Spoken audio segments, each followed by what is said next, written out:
Hello everyone, good afternoon. कल हमने जहाँ पे छोड़ा था आज हम उसके आगे वाले क्वेश्चंस करेंगे, ठीक है। और इसी तरीके से कंटिन्यू आगे क्वेश्चन करते रहेंगे हम। तो कल हमने 35 तक क्वेश्चन कर लिए थे एंड नेक्स्ट हमारा जो है 36 नंबर क्वेश्चन। कईयों ने इसका जवाब दिया है, अब अपने इसके बारे में डिस्कशन करते हैं, ठीक है। तो क्वेश्चन हमारा ये है, पहले से चल रहे कंप्यूटर को रीस्टार्ट करना क्या कहते हैं, ठीक है, क्या कहलाता है। तो देखो, सबसे पहली चीज़, अगर अपने कंप्यूटर बंद है उसको चलाते हैं तो उसे कहते हैं बूटिंग, ठीक है। लेकिन अगर कंप्यूटर चल रहा है, मैंने उसको बंद किया है, दोबारा चलाया है, तो उसे रीबूटिंग कहा जाएगा, रीबूटिंग, ठीक है। ये क्वेश्चन इंपॉर्टेंट है, इसमें बूट वर्ड जो है ना वो इंपॉर्टेंट है। बूट का मतलब क्या होता है? बूट का मतलब होता है कंप्यूटर का स्टार्ट होना, क्लियर। बूट का मतलब होता है कंप्यूटर का स्टार्ट होना। अगर कंप्यूटर बंद है, मैंने उसको स्टार्ट कर दिया तो वो बूट हो रहा है, उसे कहते हैं बूटिंग की प्रोसेस। और इस प्रोसेस में कंप्यूटर करता क्या है? इस प्रोसेस में कंप्यूटर अपने सारे हार्डवेयर पार्ट्स को चेक करता है कि भी उसमें कौन कौन से हार्डवेयर पार्ट्स हैं, कैसे वो वर्किंग कर रहे हैं, ठीक है। और जब मैंने चलते हुए कंप्यूटर को बंद कर दिया तो उसे तब होगी रीबूटिंग, ठीक है। वो रीबूटिंग कहलाता है कि कंप्यूटर को रीबूट कर रहे हैं अपने। तो इसका आंसर होगा सी। क्या क्या आंसर दे रहे हो आप? इसको मैं थोड़ा सा नीचे लेके चलूँ, 2 मिनट।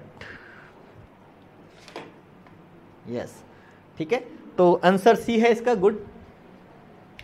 नेक्स्ट पे चलते हैं अपने। यस, POST फुल फॉर्म याद रखिएगा। POST किसे कहते हैं? पोस्ट, ठीक है। पावर ऑन सेल्फ टेस्ट,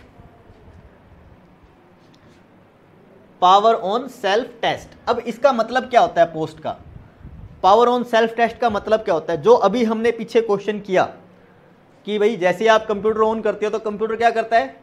अपने आप के सारे हार्डवेयर पार्ट को चेक जो कर रहा है, उस प्रोसेस को पोस्ट प्रोसेस कहा जाता है, पावर ऑन सेल्फ टेस्ट कहा जाता है, ठीक है। तो कंप्यूटर जब बूट करता है तो बूट करने की प्रोसेस के अंदर जो अपने सारे के सारे हार्डवेयर पार्ट्स को वो चेक कर रहा है, उस चेक करने की प्रोसेस को ही पावर ऑन सेल्फ टेस्ट कहा जाता है, क्लियर। तो ये पोस्ट प्रोसेस है, power on self test booting के टाइम ही होती है। नेक्स्ट, नियमों का एक सेट है। यस, आप बताइए, नियमों के सेट को क्या कहा जाता है? इंटरनेट में जितने भी रूल्स बने हुए हैं, इंटरनेट में हर काम के लिए रूल्स बने हुए हैं, नियम बने हुए हैं, और उन रूल्स के हिसाब से ही सारा का सारा काम होता है। तो जो नियमों के हिसाब जो नियम चलते हैं उनको टेक्निकल लैंग्वेज में आप क्या कहोगे, वो आप यहाँ बताइए। बताइए, डोमेन, URL, रिसोर्स लोकेटर या प्रोटोकॉल, इनमें से क्या होगा? दीजिए जवाब।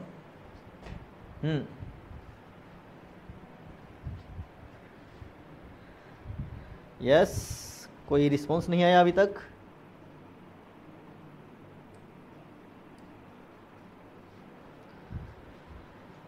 यस यस, नियमों के सेट को क्या कहा जाता है? विनय कुमार, डी, गुड, ठीक है। यस, 7D, यस, सही है। प्रोटोकॉल इंपॉर्टेंट क्वेश्चन है, बहुत बार पूछा जाता है, और इंटरनेट से रिलेटेड अगर कुछ भी आता है तो उसमें ये पूछा जाता है कि जो नियम है, नियम को प्रोटोकॉल्स कहा जाता है कि ये इंटरनेट के प्रोटोकॉल्स हैं, जैसे HTTP protocol, TCP protocol, internet protocol, IP, ठीक है, इंटरनेट प्रोटोकॉल भी कहा जाता है। सबसे मेन है IP मतलब इंटरनेट प्रोटोकॉल, पूछा जाता है बहुत बार। आपके कंप्यूटर का जो एड्रेस होता है, सॉफ्टवेयर एड्रेस, उसे IP कहा जाता है उसका, क्लियर।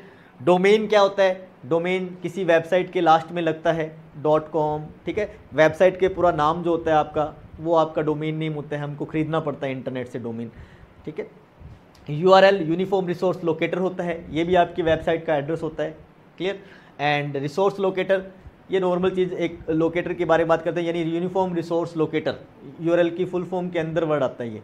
तो इन तीनों में से कुछ भी नहीं होता है, तीनों अलग चीज़ें हैं। प्रोटोकॉल हमारे पास नियम को कहा जाता है, ठीक है। बी नहीं होता धीरज, URL नहीं है, इसका रिजल्ट प्रोटोकॉल होगा, तो D होगा, क्लियर। चलिए नेक्स्ट क्वेश्चन पे चलते हैं अपने।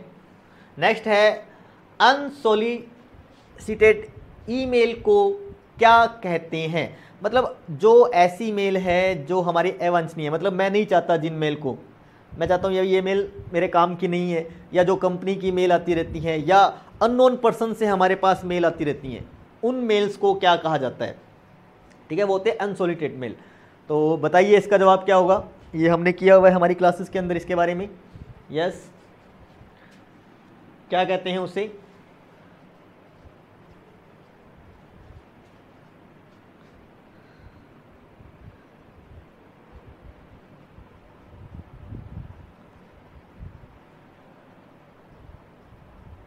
एक बार एक्सप्लेन कर दीजिए। किस चीज़ को एक्सप्लेन करने की बात कर रहे हो आप रुचित, ये भी बता दीजिए। ठीक है, स्पैम, इसका रिजल्ट तो स्पैम होगा, सही है, गुड। ठीक है, यूजनेट और न्यूज़ ग्रुप बेसिकली इंटरनेट में ग्रुप बने हुए होते हैं आपस में डिस्कशन करने के लिए। ठीक है, तो अनसॉलिटेड मेल जो होती हैं उनको स्पैम मेल कहा जाता है। ये हमारे पास स्पैम में आती है, जिनको हम नहीं जानते या कोई कंपनी वाले अपनी ऐड के लिए मेल भेज रहे हैं हमारे पास, वो सारी इसके अंदर आएगी। तो स्पैम मेल होती है, अवांछनीय मेल कहते हैं जिसे। ठीक है, इसे कहा जाएगा। Okay, good. तो स्पैम मेल जो अवांछनीय मेल होती है उन्हें कहा जाएगा आपके पास। न्यूज़ ग्रुप और यूजनेट की अगर अपने बात करते हैं तो न्यूज़ ग्रुप और यूजनेट बेसिकली ये क्या होते हैं, ये इंटरनेट पे अलग अलग जो कह सकते हो ना ग्रुप बने हुए हैं, डिस्कशन चैनल्स होते हैं, उनके लिए बने होते हैं news group Usenet. Next question, कोई वेबसाइट एक्सेस करने पर सबसे पहले जो पेज या मेन पेज दिखाई देता है उस पेज को क्या कहा जाता है। ठीक है, किसी भी वेबसाइट का पहला पेज क्या कहलाता है। फर्स्ट पेज जो होता है वेबसाइट का, जब भी जैसे मैं गूगल खोलता हूँ तो google.com लिखते ही जो पहला पेज मुझे दिखाई देगा, या फिर मैं facebook.com लिखता हूँ तो फेसबुक का जो पहला पेज होता है, instagram.com लिखने पे इंस्टाग्राम का जो पहला पेज होता है उसे क्या कहते हैं।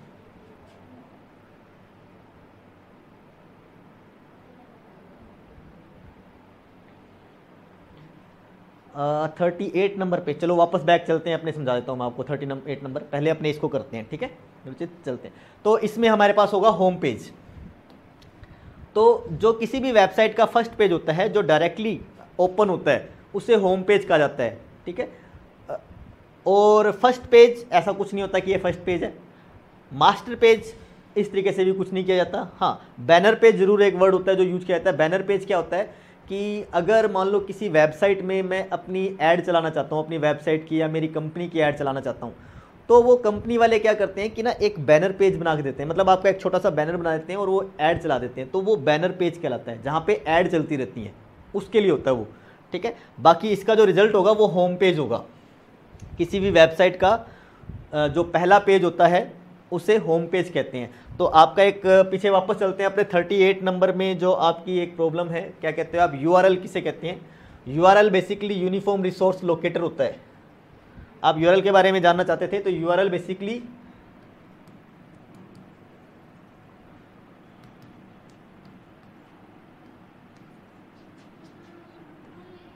रिसोर्स लोकेटर, किसी भी वेबसाइट का जो एड्रेस होता है उसे यूआरएल कहा जाता है। इसके अंदर हमारे पास वेबसाइट की अगर अपने बात करें तो ऐसी होती है HTTPS,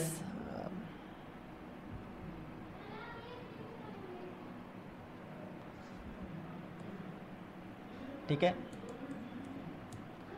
www.google.com, फिर आगे कुछ भी लिखा हुआ होता है यहाँ पे इस तरीके से, और यहाँ पे मान लो मैंने लिख दिया index.html।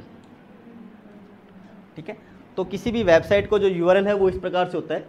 इंपॉर्टेंट क्वेश्चन है वैसे भी, ये ध्यान रखिए। इसमें ये तो होता है प्रोटोकॉल नेम, मतलब ये जो वेबसाइट है इसको खोलने के लिए जो रूल है, जो नियम है, जो प्रोटोकॉल है वो ये है। और हमारा क्वेश्चन भी बेसिकली प्रोटोकॉल का ही था। प्रोटोकॉल मतलब नियम।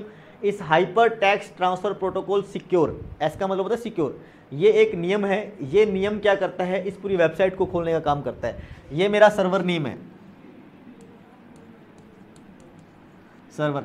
ठीक है, इसी के अंदर हमारे पास, इसी को अपने कह सकते हैं, ये पूरा डोमेन नेम भी है, कह सकते हो आप इसको। ठीक है, ये google.com हमारा डोमेन नेम भी आ जाता है। ये मेरा पाथ होता है कि मेरी फाइल कौन सी खुल रही है। ये वैसे बेसिकली मैंने ना ये चीज़ आपको उस क्लास में बताई हुई है जो अपने इंटरनेट की क्लास की थी, उस क्लास को एक बार दोबारा खोल लेना तो आप इसको डिटेल में पढ़ लेना वहाँ पे। और ये मेरी फाइल नेम होता है। इसमें बेसिकली आपको याद क्या रखना है, याद आपको यही रखना है कि यूआरएल की full form uniform resource locator होती है। सबसे पहले इसमें प्रोटोकॉल होता है, मतलब नियम, जिस नियम से ये वेबसाइट खुलेगी, और वो नियम होता है HTTP या HTTPS। Hyper text transfer protocol या hyper text transfer protocol secure कहा जाता है इसे, ठीक है। फिर उसके बाद आपका डोमेन आ जाएगा, पाथ आ जाएगा, कहाँ फाइल पड़ी है और इंडेक्स फाइल कहाँ पड़ी है, ये चीज़ें हैं। और इसको और डिटेल में जानना है तो अपने पास पूरी क्लास है इसकी, उस क्लास में देखिएगा। अब ये चीज़ है और इसका रिजल्ट आपके पास डी था, प्रोटोकॉल। नियम्स जो हैं वो प्रोटोकॉल कहलाते हैं। इंटरनेट में जितने भी नियम बने हुए हैं वो सारे नियम प्रोटोकॉल्स कहलाते हैं, ये याद रखिएगा। चलिए अब अपने आगे चलते हैं। यस, ठीक है। अब भारत में इंटरनेट सुविधा कब प्रारंभ हुई थी? अगर अपने इंटरनेट की सुविधा के बारे में बात करें कि इंटरनेट सबसे पहले भारत में कब आया था, कौन से सन में आया था, तो वो 95 है। 1995 में इंडिया में इंटरनेट की शुरुआत की गई थी, 95 के अंदर। ये चीज़ आपको याद रखनी है, ठीक है। क्वेश्चंस इंपॉर्टेंट बनता है इसके बारे में भी कि इंटरनेट की शुरुआत इंडिया में कब हुई थी, ये चीज़। तो इसका रिजल्ट 95 होगा, 1995 में हुई थी। मोडेम का पूरा नाम क्या है? इस क्वेश्चन का जवाब आप दोगे मुझे। मैंने ये क्वेश्चन छोड़ दिया यहीं पे, आप इसका मुझे रिस्पांस दीजिए कि मोडेम का पूरा नाम क्या है, क्या कहते हैं मोडेम को। चलिए बताइए, 42 का रिजल्ट बताएंगे आप सभी। यस, मिथिलेश कुमार सही है, 95।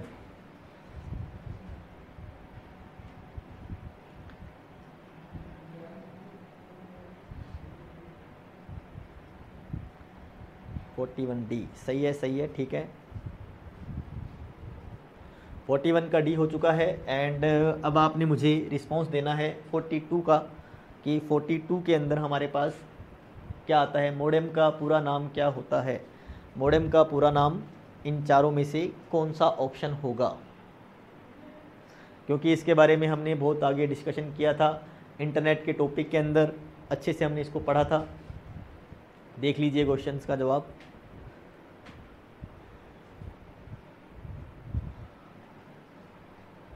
आ, 42 का अच्छे से क्वेश्चन पढ़िए।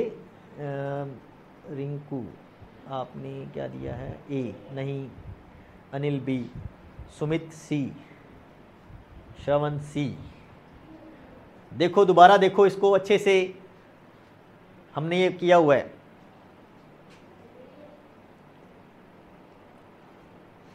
यस बी, यस यस,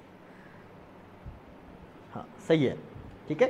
तो इसका जवाब हमारे पास क्या होगा? मॉड्यूलेटर, डी मॉड्यूलेटर, ठीक है। देखो ये क्या लिखा है, मॉड्यूलेटर डी मॉड्यूलेशन, मैच नहीं कर रहा, ठीक है। या ये है मॉड्यूलेटर डिस्कशन, कुछ नहीं होता, और इनमें से कोई नहीं। इसका होगा मॉड्यूलेटर डी मॉड्यूलेटर। देखो मोडेम का काम क्या होता है? एनालॉग सिग्नल को डिजिटल में और डिजिटल सिग्नल को एनालॉग में कन्वर्ट करना, और इसी प्रोसेस को modulator D modulator, modulation D modulation कहा जाता है। प्रोसेस को मॉड्यूलेशन डी मॉड्यूलेशन कहते हैं। लेकिन जो मोडेम है उस डिवाइस की अगर अपने फुल फॉर्म लेके चलते हैं तो उसे मॉड्यूलेटर डी मॉड्यूलेटर कहा जाएगा। तो मोडेम का पूरा नाम क्या है? Modulator D modulator. क्लियर? तो इसका रिजल्ट होगा बी। नेक्स्ट पे चलते हैं अपने।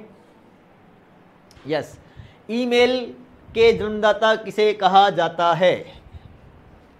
ईमेल किसने बनाया था? देखिए, ईमेल को यस बताइए, ये भी हमने किया था। 43, यस 43 का क्या रिस्पॉन्स होगा? ईमेल किसने बनाया?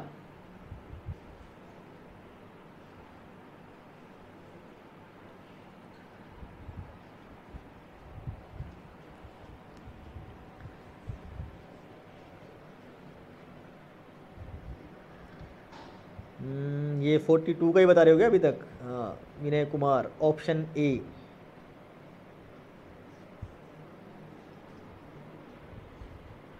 ठीक है, सही है, गुड। याद होगा सबको, क्योंकि इसमें कुछ आगे देखने वाली चीज़ है ही नहीं, ठीक है। बाकी सब अपने अलग अलग काम के लिए फेमस हैं, जो जिनके बारे में हम डिस्कशन कर चुके हैं। बिल गेट्स के बारे में आपको पता ही होगा। रे टॉमलिंसन ने ईमेल को बनाया था। ईमेल की फुल फॉर्म क्या होती है? Electronic mail. ये क्वेश्चन भी बहुत बार पूछा हुआ है अलग अलग जगह पे, तो ये याद रखिएगा। इलेक्ट्रॉनिक मेल ईमेल को कहा जाता है, ठीक है। इसको रे टॉमलिंसन ने बनाया था। बिल गेट्स माइक्रोसॉफ्ट के संस्थापक हैं। चार्ल्स बेबेज जो है फादर ऑफ कंप्यूटर कहलाता है। ठीक है, चलिए अब www के आविष्कारक कौन है? www को किसने बनाया था?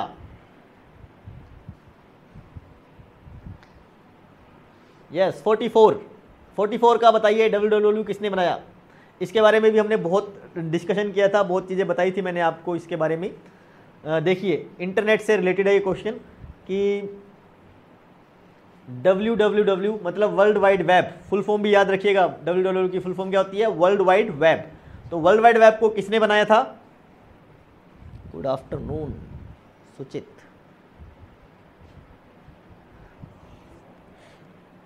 www किसने बनाया था? 44।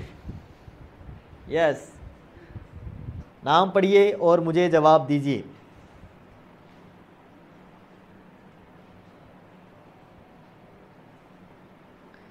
सी। यस वेरी गुड, 44 का सी होगा। ठीक है, टिम बर्नर्स-ली। ठीक है, टिम बर्नर्स-ली जो है ना, ये देखिए एक चीज़ बताता हूँ आपको, इंटरनेट में जो चीज़ें हम यूज करते हैं मैक्सिमम चीज़ें इसी के थ्रू बनाई हुई है। www इसने बनाया था, पहला वेब ब्राउज़र इसने बनाया था। ठीक है, और इंटरनेट के अंदर हमारे पास बहुत सारे ऑप्शंस होते हैं, जैसे HTML इसने बनाई थी, कई प्रोटोकॉल्स इसने बनाए थे, TCP/IP इसने बनाया था। तो टिम बर्नर्स-ली का इंटरनेट को विकसित करने में बहुत बड़ा योगदान रहता है। ठीक है, कई बुक में इसको फादर ऑफ इंटरनेट भी कहा जाता है, लेकिन वो सही नहीं है। फादर ऑफ इंटरनेट की अगर अपने बात करते हैं तो वो विंडसर्फ है।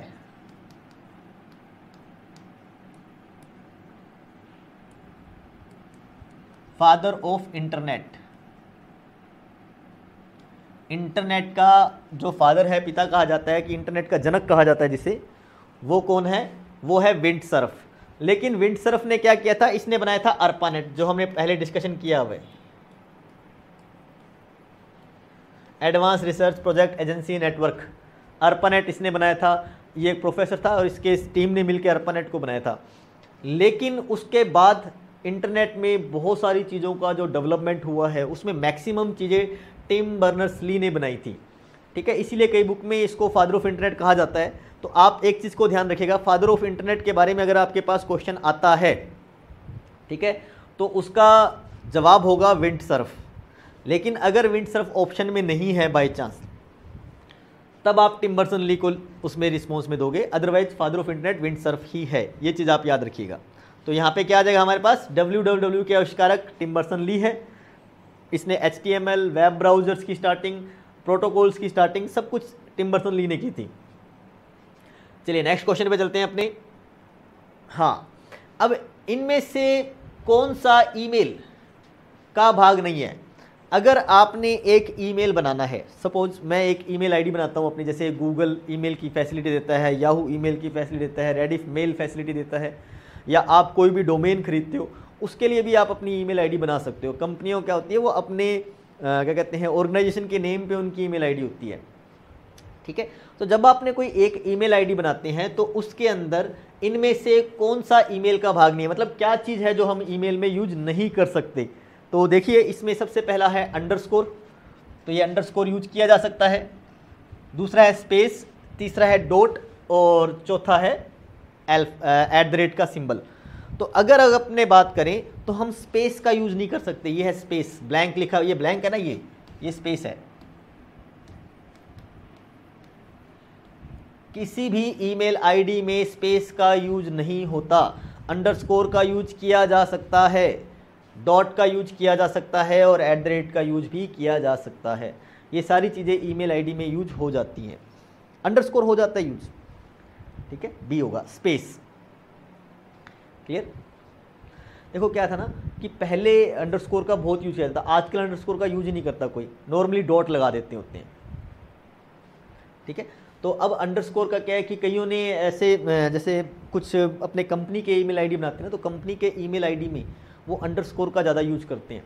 जो हमने पर्सनल एक डोमेन खरीदा हुआ है, हम उसके लिए अगर बना रहे हैं तो वहाँ पे हम यूज कर लेते हैं इसमें।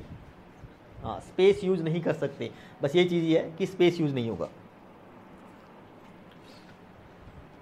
स्क्रीन पर प्रदर्शित पिक्सल की संख्या किसके माप से जाने जाते हैं? ठीक है, देखो स्क्रीन जो होती है, स्क्रीन के अंदर जो अपने फ़ोटो देखते हैं तो उसको हम देखते हैं ना कि मेरा जो फ़ोटो खींचने का कैमरा भी होता है कितने मेगापिक्सल का है। जितने ज़्यादा मेगापिक्सल का होगा उतनी ज़्यादा आपकी इमेज में पिक्सल्स बढ़ेंगे और उतनी ज़्यादा उसकी क्लियरिटी बढ़ेगी। लेकिन इस मेगापिक्सल को मापने के लिए हमारे पास जो होता है उसे स्क्रीन रिजोल्यूशन कहा जाता है।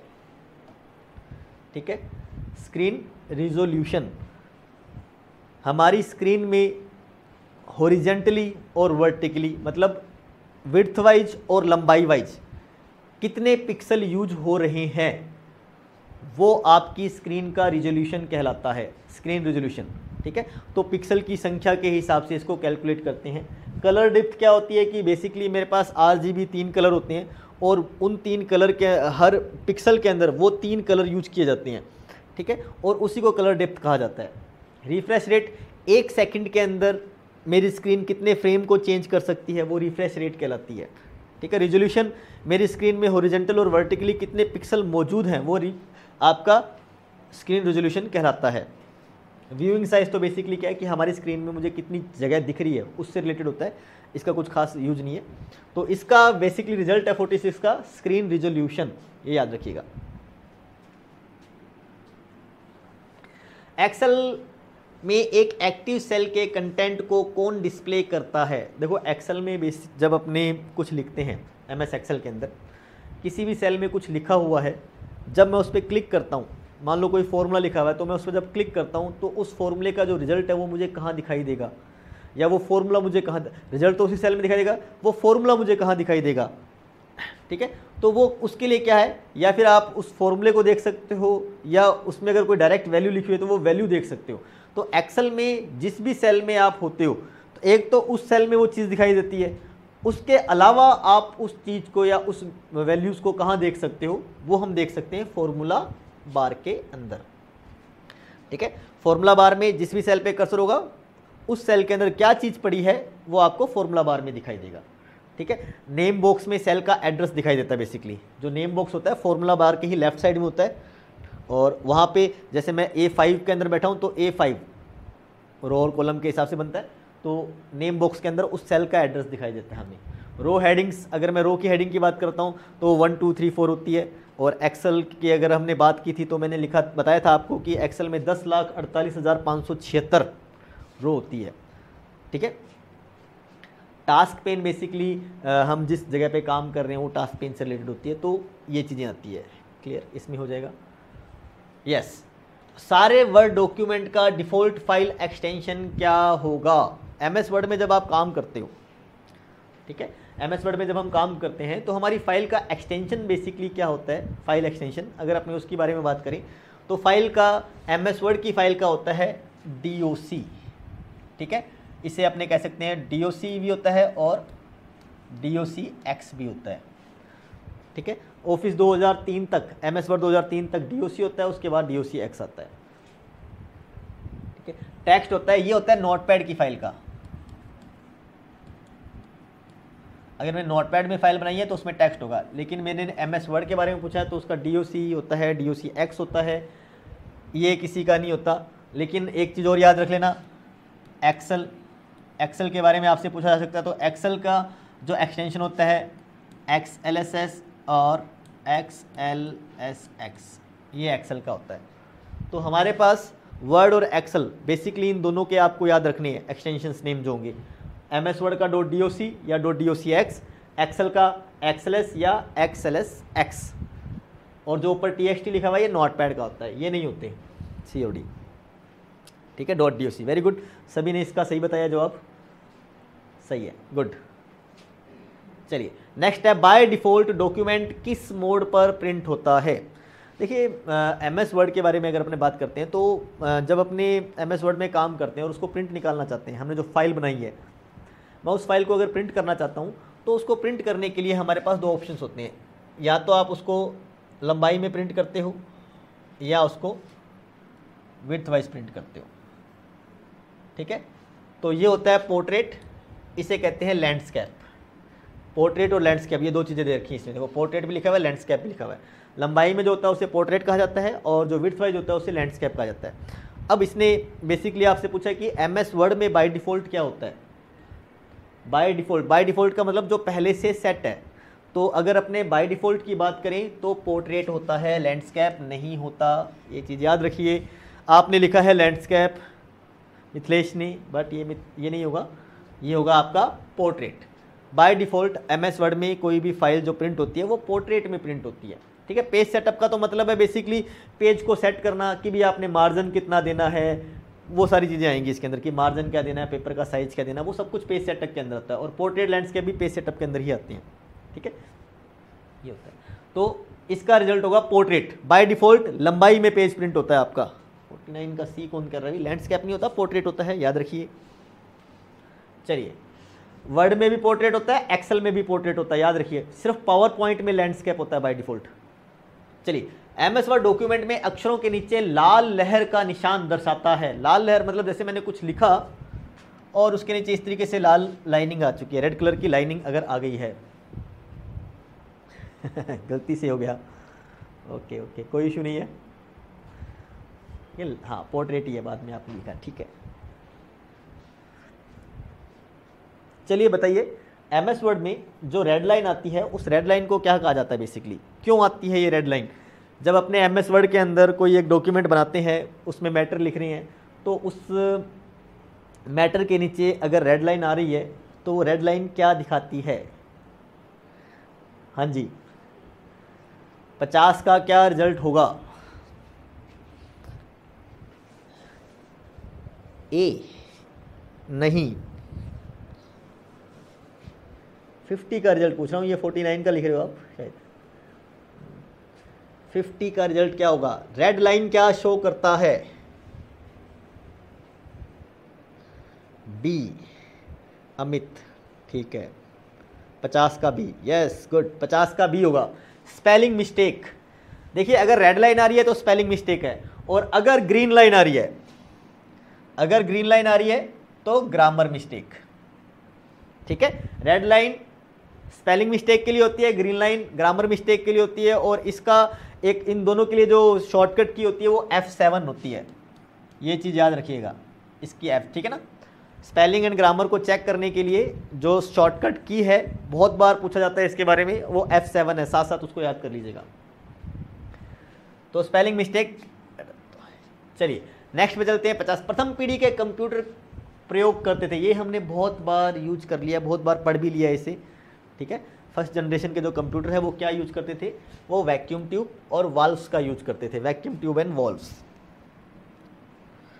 फर्स्ट जनरेशन के कंप्यूटर के लिए आप वैक्यूम ट्यूब या वाल्व्स का यूज होता था। सेकंड के लिए ट्रांजिस्टर, थर्ड के लिए आईसी, फोर्थ के लिए माइक्रो प्रोसेसर या वेरी लार्ज स्केल आईसी। ये चीज़ें हमने डिस्कशन कर रखी है और ये इंपॉर्टेंट है। चारों जनरेशन, पांचों जनरेशन के बारे में आपको ये चीज़ें पता होनी चाहिए।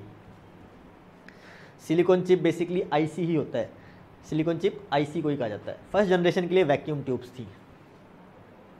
नेक्स्ट, बाइनरी कोड में 7 लिखी जाता है। ठीक है, देखो 7 एक डेसिमल नंबर है, अगर मुझे इसे बाइनरी में कन्वर्ट करना हो, 7 को अगर मुझे बाइनरी में कन्वर्ट करना हो तो क्या आएगा? ठीक है, ये चीज़ मैंने आपको सबसे पहली क्लास में नंबर सिस्टम में करवाया था, और आपका नंबर सिस्टम का क्वेश्चन पिछली बार भी आया हुआ था, एक आधा नॉर्मल से ही आएगा, ज़्यादा बड़ा क्वेश्चन नहीं बनेगा, ये छोटा सा क्वेश्चन ही बनेगा आपका। ठीक है, कोई छोटे से नंबर को कन्वर्ट करना आएगा। तो अगर मैं यहाँ पे कन्वर्ट भी करके दिखाता हूँ शॉर्टकट में, देखो अगर किसी नंबर को बाइनरी में कन्वर्ट करना है तो बाइनरी का बेस होता है 2, ये हमने कल भी कहा कि बाइनरी का बेस 2 होता है, ऑक्टल का 8 होता है, डेसिमल का 10 होता है और हेक्साडेसिमल का 16 होता है। ये बेस हमने कल एक क्वेश्चन आया था उसके अंदर मैंने आपको बताया था। अब ये मुझे एक नंबर दे रखा है 7, इसको अगर मुझे बाइनरी में कन्वर्ट करना है, यानी आपको अगर किसी डेसिमल नंबर को बाइनरी में कन्वर्ट करना है तो आप उसको 2 से डिवाइड करोगे। कितने पे जाएगा? 3 पे जाएगा। 3 पे जाने के बाद एक शेष फलाया वो यहाँ रख दिया, फिर इसको दोबारा 2 से कर दो। 2 से क्यों कर रहे हैं? क्योंकि ये बाइनरी में कन्वर्ट कर रहे हैं, बाइनरी में केवल 0 और 1 होता है सिर्फ। फिर ये 1 पे जाएगा और शेषफल भी 1 बचेगा, तो हम इसको रिवर्स ऑर्डर में लिख देंगे 1 1 1, हमारा रिजल्ट आ जाएगा। तो इसका रिजल्ट हो जाएगा आपका बी। ठीक है, तो 42 का जो हमारे पास रिजल्ट आएगा वो बी आएगा, 1 1 1। ये हमने पहले से किया हुआ है और एक क्वेश्चन इसका आएगा जो हमारी पहली क्लास थी नंबर सिस्टम की, उसको थोड़ा अच्छे से कर लेना, छोटे छोटे नंबरों को कन्वर्ट करके देखना, ज़्यादा बड़े नंबर को कन्वर्ट करने की ज़रूरत नहीं होगी, ठीक है। अगर उसने बाइनरी में कन्वर्ट करने के लिए पूछा है तो आप क्या करोगे, 2 से भाग कर दोगे। अगर उसने ऑक्टल में कन्वर्ट करने के लिए पूछा है तो यहाँ पे 8 लिखा जाएगा, 8 से करा जाएगा। और हेक्साडेसिमल में पूछा है तो 16 लिखा जाएगा। डेसिमल नंबर उसने दिया होगा बेसिकली आपको, तो ये चीज़ बस याद रखना। नॉर्मली आपसे डेसिमल या बाइनरी के बारे में ही पूछा जाएगा, तो ये कन्वर्ट करना आपको नॉर्मल आना चाहिए, ठीक है। चलिए, ये तो हो गया हमारा नंबर सिस्टम, कोड में कन्वर्ट करना। इंपॉर्टेंट चीज़ है ये, इसको छोड़ना नहीं है आपने। विश्व का प्रथम इलेक्ट्रॉनिक डिजिटल कंप्यूटर कौन सा था? ENIAC, electronic numeric integrated and computer, ENIAC था। देखो, परम था इंडिया का पहला सुपर कंप्यूटर, सिद्धार्थ था इंडिया का पहला कंप्यूटर, ये हमने कल भी डिस्कशन किया था, सिद्धार्थ के बारे में हमने डिस्कशन किया था, ये इंडिया का पहला कंप्यूटर था। और परम था सुपर कंप्यूटर था, ठीक है। और अगर अपने बात करते हैं पहला इलेक्ट्रॉनिक डिजिटल कंप्यूटर जिसे कंप्यूटर वर्ड दिया गया था, तो वो ENIAC था, ठीक है। तो यहाँ पे ENIAC आएगा आपके पास, इस चीज़ का ध्यान रखना। बाकी 2 के बारे में, डीप के बारे में ऐसा कुछ है नहीं। तो सिद्धार्थ और परम भी आपको पता होने चाहिए, ये हम डिस्कशन कर चुके हैं पिछली क्लास में, क्वेश्चन भी था इसके बारे में। तो परम पहला सुपर कंप्यूटर था एंड सिद्धार्थ हमारे पास पहला कंप्यूटर था इंडिया का। सो यहाँ पे ENIAC हमारा रिजल्ट है।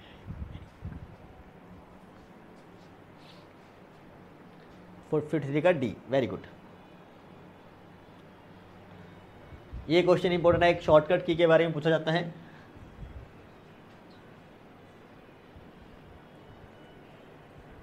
तो रीबूट की शॉर्टकट की क्या होती है? रीबूट मतलब रीस्टार्ट।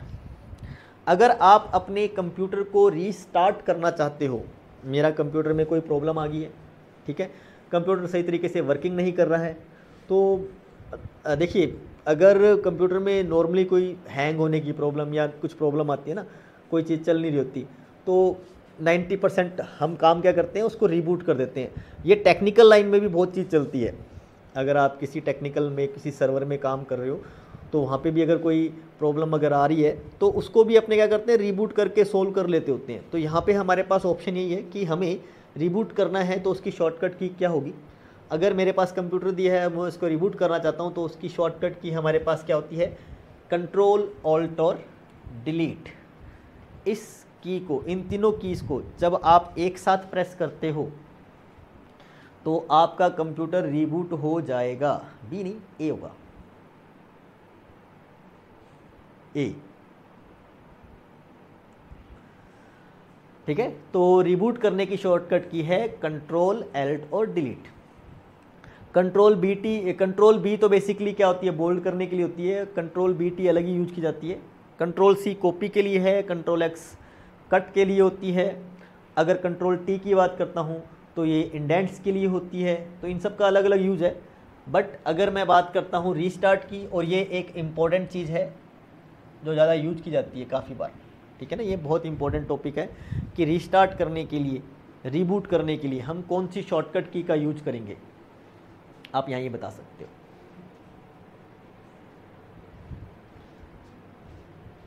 अब देखो, विंडोज़ को शट डाउन करने की शॉर्टकट की क्या है, जिससे कि शट डाउन करने का पॉपअप आया था। इसे शट डाउन नहीं होता बेसिकली, इसने दिया है कि विंडोज शट डाउन विकल्प पॉपअप करने के लिए शॉर्टकट की क्या है।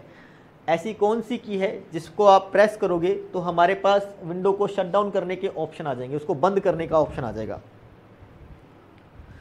रीबूट का मतलब कंप्यूटर को रीस्टार्ट करना, ठीक है, रीस्टार्ट, बंद करके दोबारा चालू करना, उसे रीस्टार्ट कहते हैं। जैसे मेरा कोई काम चल नहीं रहा, कंप्यूटर हैंग हो गया, तो हम क्या करते हैं, दोबारा बटन दबा के एक बार बंद कर देते हैं, फिर दोबारा बटन दबाओगे चालू हो जाएगा। वो बंद करके चालू करना होता है। लेकिन एक चीज़ होती है कि एक ही की प्रेस कर रहा हूँ, पहले वो बंद होगा और फिर उसके बाद अपने आप चालू भी हो जाएगा। रीस्टार्ट का मतलब क्लिक करते ही पहले वो बंद होगा और बंद होने के बाद वो दोबारा अपने आप स्टार्ट हो जाता है, उसे कहते हैं रीस्टार्ट करना या रीबूट करना, ठीक है। इसे सॉफ्ट रीबूट कहा जाता है। देखो, कंप्यूटर को ना, एक होता है रीबूट, इसमें क्या करते हैं अपने सीधा रिबूट बटन पे क्लिक करते हैं, इसे कहते हैं सॉफ्ट रिबूट, यानी कंप्यूटर को सॉफ्टली रिबूट किया है। क्लिक किया, बंद हुआ और अपने आप चालू हुआ। लेकिन एक रिबूट में क्या होता है, हार्ड रिबूट।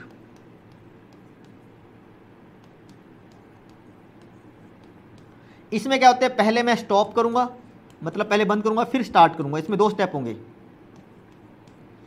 और इसको सीधा रीस्टार्ट करेंगे। ठीक है, सॉफ्ट रिबूट का मतलब सीधा रीस्टार्ट कर दिया या रिबूट कर दिया, बंद कर, यानी मैंने एक ही बटन दबाया, उस बटन से ये बंद भी हो गया, उसी बटन से चालू भी हो गया अपने आप ही, एक बार दबाने पे। लेकिन इसमें क्या होगा, पहले मैं कंप्यूटर को बंद करूंगा, जब कंप्यूटर बंद हो गया बटन से, उसके बाद मैं दोबारा बटन दबाऊंगा उसको स्टार्ट करने के लिए। तो इसमें 2 काम होंगे, स्टेप 2 होंगे, इसमें एक ही स्टेप में काम होता है। तो रिबूट 2 प्रकार का होता है, सॉफ्ट रिबूट और हार्ड रिबूट। सॉफ्ट रिबूट मतलब रीस्टार्ट कर दिया, हार्ड रिबूट का मतलब पहले बंद किया फिर उसके बाद दोबारा स्टार्ट किया। क्लियर? तो ये उसके लिए था। लेकिन अब अपने शटडाउन वाले की अगर अपने बात करते हैं, तो शटडाउन के लिए हमारे पास क्या होता है, क्या क्या दिया आंसर आपने, 55 का C. Yes, very good. Alt F4 होता है। ठीक है, Alt F4 की प्रेस करने पर हमारा कंप्यूटर बंद हो जाता है, क्या कहते हैं, एक पॉपअप आ जाएगा शटडाउन का, उसके अंदर अपने पास शटडाउन का ऑप्शन भी होता है, यानी डायलॉग बॉक्स आएगा, शटडाउन का ऑप्शन भी होता है, रीस्टार्ट का ऑप्शन भी होता है, हाइबरनेट का ऑप्शन भी होता है। तो विंडो को बंद करने के लिए जो पॉपअप है उसको लाने के लिए शॉर्टकट की जो हमारे पास होती है वो Alt F4 होती है, नॉर्मल। चलिए, सिलिकॉन वैली, भारत की सिलिकॉन वैली कौन सी है? सिलिकॉन वैली मतलब जहाँ पे आईसी चिप्स इन चीज़ों का ज़्यादा यूज किया जाता है। आईसी सिलिकॉन से बनी होती है ना, कंप्यूटर के जो पार्ट्स होते हैं सिलिकॉन से बने हुए हैं, दैट्स वाई कंप्यूटर सिटी जो होगी, आईटी सिटी कह सकते हो आप उसे, वो बेंगलोर है। ठीक है, तो यहाँ पे अपने क्या करेंगे, बेंगलोर।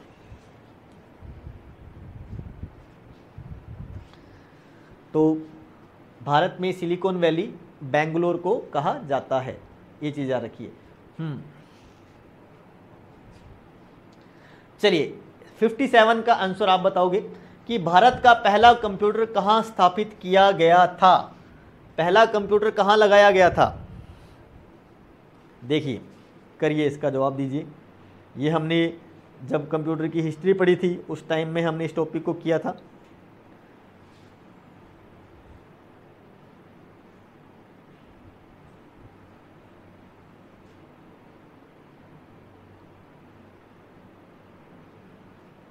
हम्म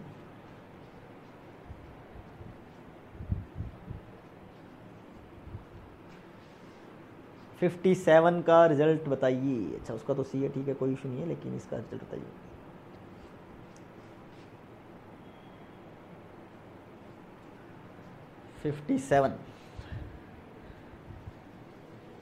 क्या होगा? 57 सुचित बी। बी में भारत प्रौद्योगिकी संस्थान दिल्ली, नहीं, बी नहीं है इसका रिजल्ट। इसका डी भी नहीं है रिजल्ट इसका। प्रमोद राज ए सही है, ठीक है। धर्मेंद्र कुमार सही है, ए, ठीक है। तो भारत का पहला कंप्यूटर जो स्थापित किया गया था वो किया गया था यहाँ भारतीय सांख्यिकी संस्थान कोलकाता में। कोलकाता में सबसे पहले, देखो यहाँ ना सिर्फ स्थापित किया गया था, यहाँ वर्किंग स्टार्ट नहीं की गई थी। आईआईटी दिल्ली नहीं, नहीं भाई साहब, आईआईटी दिल्ली नहीं आएगा यहाँ पे, ठीक है। सबसे पहले कंप्यूटर जो स्थापित किया गया था वो कोलकाता में किया गया था, भारतीय सांख्यिकी संस्थान में। बट यहाँ सिर्फ स्थापित ही किया गया था, यहाँ पे इतना यूज नहीं होता था इसका यहाँ, ठीक है। वो यूज के लिए अलग ऑप्शन है हमारे पास एक, वो भी अपने अभी डिस्कशन करेंगे, ठीक है। तो इसका जवाब आएगा भारतीय सांख्यिकी संस्थान। चलिए 58 का बताइए जवाब।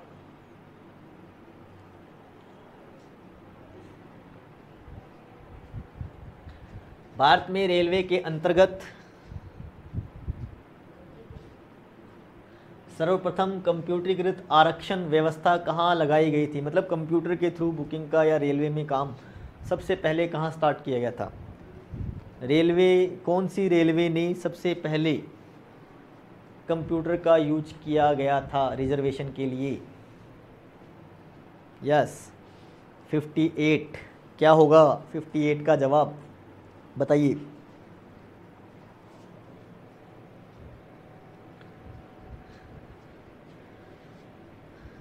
फिफ्टी 57 का तो हो चुका है, 58 का बताइए। 58 का हमारे पास कोलकाता, मुंबई, चेन्नई, न्यू दिल्ली।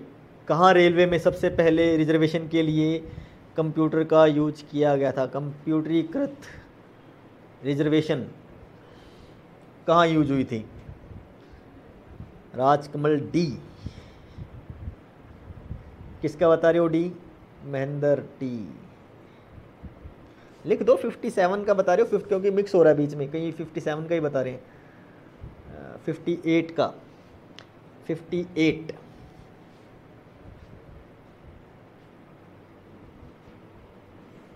58 का था न्यू दिल्ली में। अगर आपसे पूछा जाता है रेलवे के बारे में, सबसे पहले रेलवे में रिजर्वेशन कहाँ हुआ, तो रेलवे रिजर्वेशन सबसे पहले हुआ था न्यू दिल्ली में स्टार्ट। ठीक है, न्यू दिल्ली में रेलवे में सबसे पहले इसका यूज किया गया था, याद रखिएगा। चलिए नेक्स्ट क्वेश्चन पे आते हैं अपने।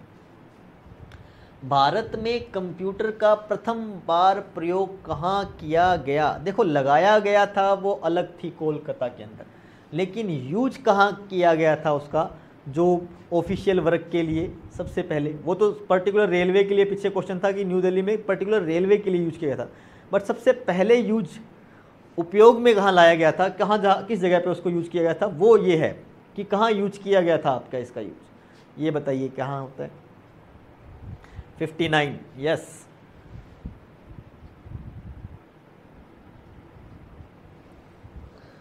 हाँ जी 59 का जवाब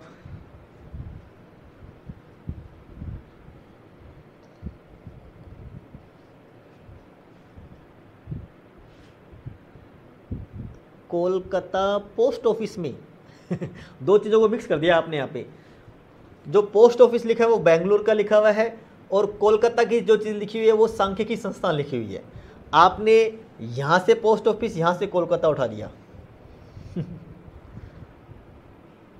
रवि कुमार। ठीक है, 59 का बताइए। डी, यस डी होगा, 59 का होगा डी। देखिए ऑफिशियल जो यूज किया गया था, उपयोग किया गया था, वो सबसे पहले बेंगलोर के डाकघर में किया गया था।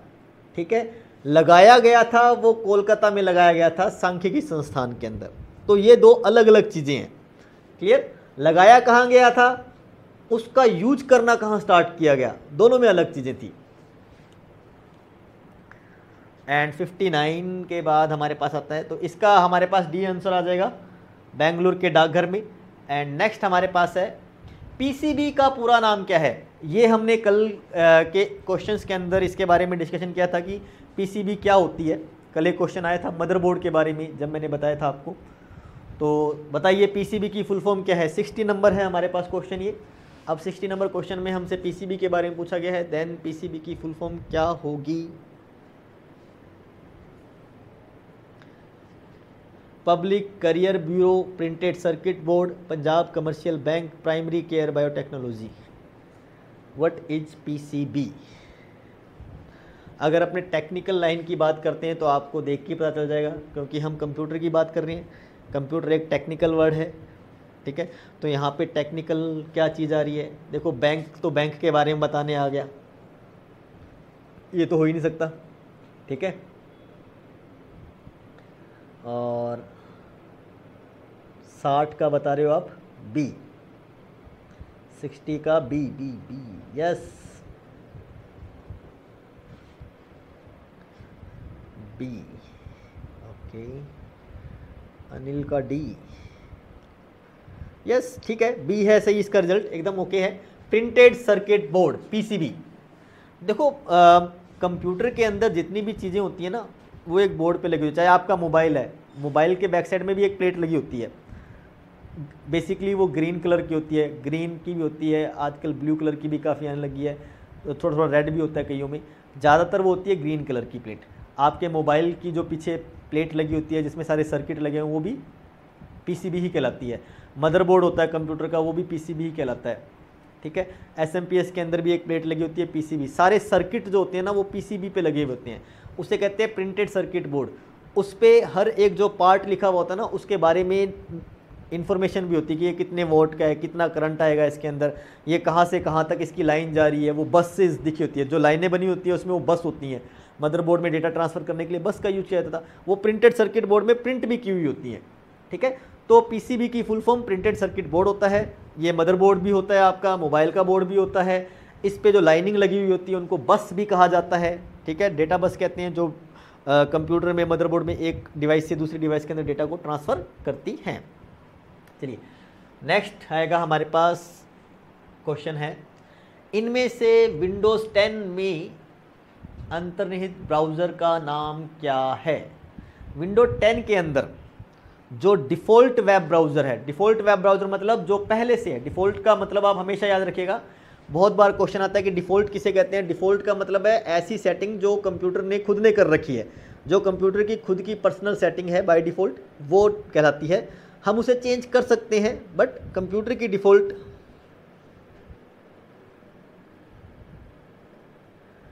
सर क्या मेरे कमेंट आप तक पहुंच नहीं पा रहे हैं? क्या कमेंट किया है आपने? देखें आपके कमेंट क्या क्या हैं। क्या नाम है आपका? मच्छर सिंह, बताइए जी क्या पूछा है आपने, ऊपर भी देख लेते हैं आपके। ए, अच्छा आपने भी जवाब दे रखे हैं। हाँ सबके जवाब सबके मिल रहे हैं, मैं सबका नाम नहीं ले पा रहा, कोई दिक्कत नहीं है।